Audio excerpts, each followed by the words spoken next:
How you doing? What's going on today? Everything's fine, I hope.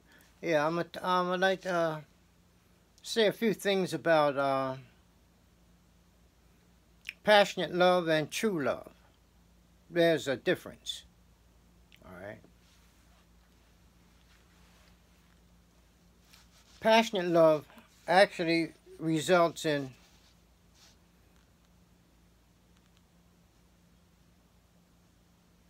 fear, stress, imbalance,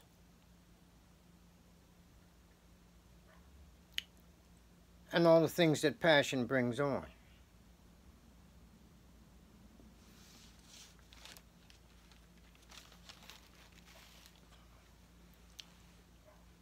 Passion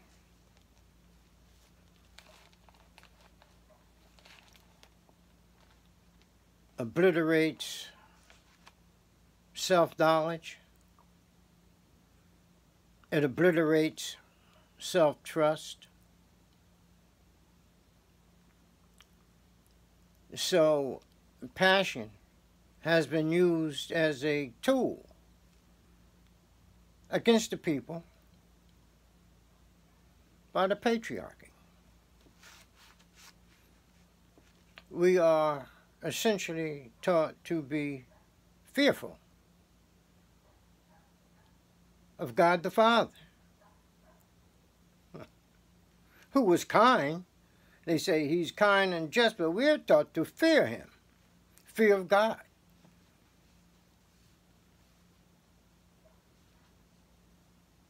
In some places, if you express the option that you are not fearful of God, they'll kill you. Well, during the Inquisition, you were certainly dead if you expressed anything relative to not fearing God. So fear has been used as a means of controlling the people. And it has worked even to this day.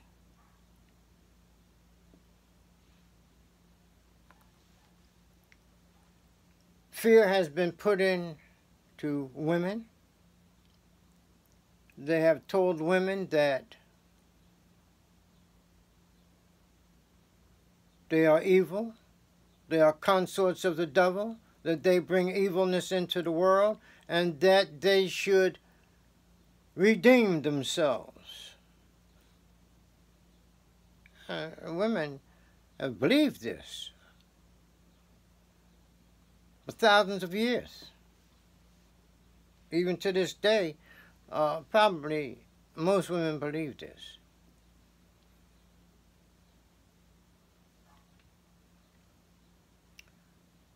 So when a person falls in love passionately, they're bringing on stress, confusion,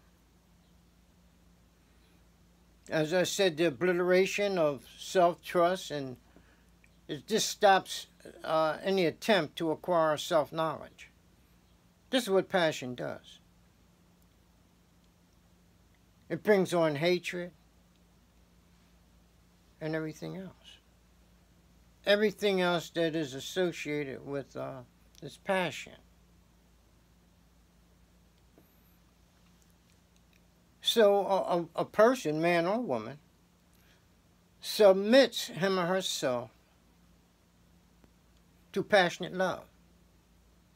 They ask for it. They want it. Oh, yeah, this is the way it's supposed to be. That's the way they will make it. But there's always a consequence. Because passionate love always brings on doubt. Where is he at? Or where is she at? How come she's not home yet? And all that. Even if the person doesn't express this doubt, it's there. And then it expresses and brings on stress. However slightly, it's there. And doubt. It always brings on doubt. Maybe just a little, but it's there. So we'll get back to Nefertum, which I spoke about the other day. Nefer is perfection. The word Nefer means perfection. But we have Tum on the end, Nefertum. Now this is usually taken as a male god, a male situation, male characteristic, etc. You see, because Nefertum becomes so forth the perfect god, etc. But we know that the patriarchy has taken the old matriarchy system and flipped it around and took things out of the patriarchy and made them male. Took things out of the matriarchy and turned it into the patriarchy. Turned the characteristics to male characteristics, where the Nefertum becomes a male god, a supreme god. But actually, we'll turn it back to the way it was maybe 1,000,000 years ago, during the motherhood. So we'll take the word Tum, that is the last 3 letters in the word Nefertum. We'll take the last 3 letters, T-U-M, and reverse them and make them M-U-T. Okay? M-U means the mother. It might mean water sometimes, but water is associated with the female. So we'll take M-U, mu, and say that is the mother, mu. Okay? We'll take the M and mu as gestation. The mother gestates. We'll take the T, the final letter, we'll make this the T of materialization, where it takes what gestates, you see, and materialize it in the concrete world. So it becomes a manifestation of the mother, hence perfection, because Nefer means perfection. So we'll say it's the perfection of that which has materialized in the concrete world as a result of the gestation of the mother Mu. You see? So now we're sort of transforming that back to the most ancient times when it was the mother goddess that was worshipped all over the world. The mother and her child. You see? But Nefertum, the quest of Nefertum is to control passion, to overcome the control that passion has over people. That's the only way this quest of Nefertum can be materialized. The only way is to gain control of passions, because these things require equilibrium and balance obliterates equilibrium. When a person is led by their passion, they're not balanced.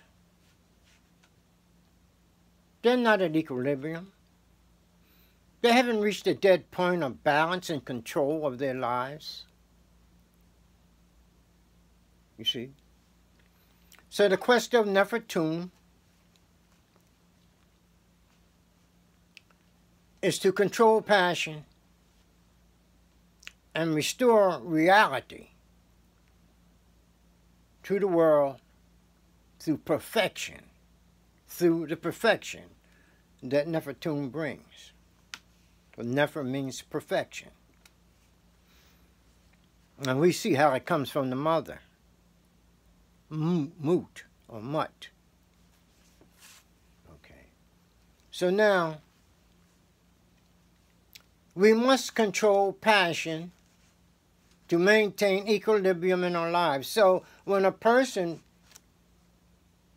falls passionately in love, they're out of balance. It's a powerful love, but it's passionate. The person has submitted to passion. The person is controlled by passion. Instead of being controlled by knowledge and sound reasoning, reasoning based on knowledge, she gives way to passion and makes decisions based on passion. You don't want to feel your way through this life with passion and emotion. You want to know your way through. It keeps you out of trouble. It eliminates the ups and downs in life that you really don't need.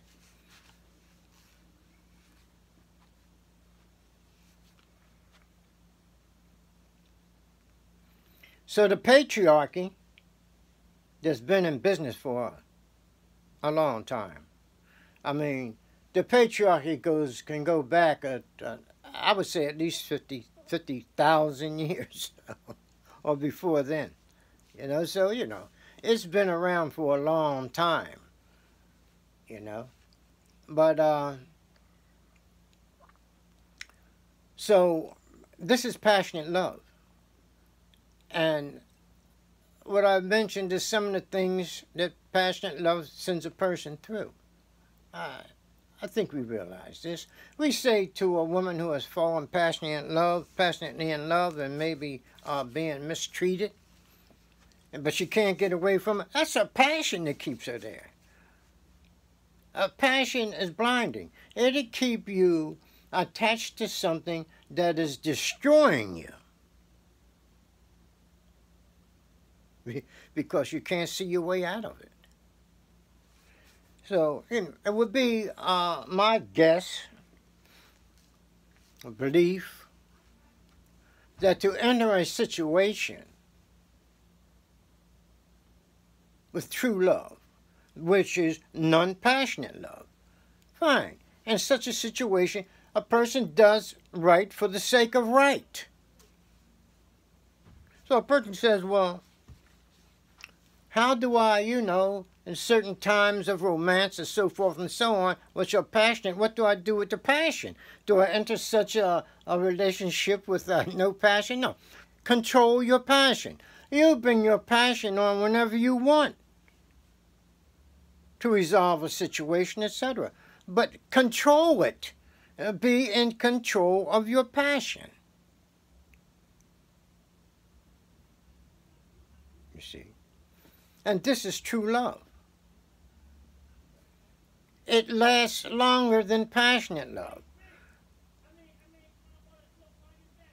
You see. Well, somebody may say, well, my grandmother, she stayed with my granddad for 80 years.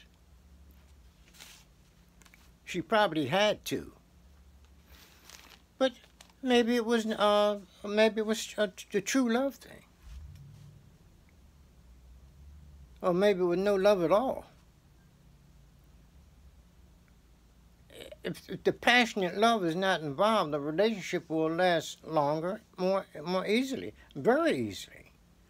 Because the persons involved are not full of doubt and suspicion, etc. You see what I mean?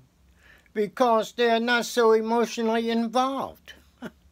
Simple as that. If the emotions aren't there controlling the situation, then if the emotions are not there, the person's not going to go through the stress and so forth, the confusion, the doubt, and all that, you know, that passion brings on. That's true love. It lasts forever. In fact, if one party or the other are out doing things that perhaps they might figure the other party wouldn't appreciate, it's not going to hurt the other party because they're not passionately involved. They're not going to go through all the stress and whatnot because he might be out there doing something he shouldn't be doing, or she might be out there doing something that she shouldn't be doing. All the stress and the doubt and all that's eliminated. You can live a life free of all that, you see. And that's true love. When that occurs, that is true love because there's no pain involved, you see. Passionate love, well, it brings a lot of pain with it. Passion brings pain. And so people really, it is suggested that people love passionately, you see. And that's what they look for. That's what they look for in life. They figure otherwise, well, you know, it don't count. No, but it does count. You just have to know how to use and live with true love. And you'll probably live longer. So the passion is horrible. The patriarchy has used passion against folks. They hit them with fear, and they hit them very hard with fear. Telling the poor woman that she's evil and that she needs to redeem herself. She should be submissive at all times to her husband, and so forth and so on.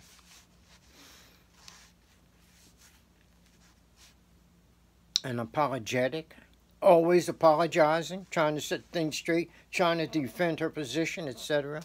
Oh, this is passion. You see. Okay, we'll talk more about this. Thank you, and subscribe. We'll appreciate it. Love you.